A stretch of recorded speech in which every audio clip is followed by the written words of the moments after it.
DeKalb County students will return to classrooms next month, 1 year since they had face-to-face learning the last time. Grade levels are split into different phases, but online learning will still be an option. It's one of a few districts where students have not yet returned, although teachers have been back for a few weeks now. Paula Suro has more.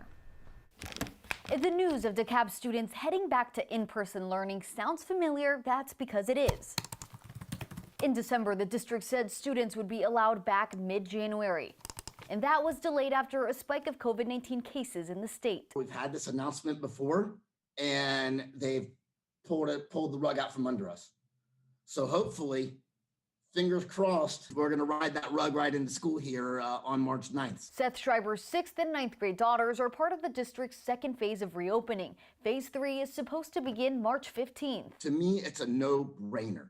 And we got to get these kids back in school months ago. The district says schools will organize classes into 2 groups based on last name or program to be able to socially distance. We've been through COVID now for a year. People have had it. My daughter had it, She had a cold. She basically made it through. Now, that being said, COVID's real. 500,000 deaths. But at this point in time, it's time to adjust to the new normal, whatever that looks like, and push on through.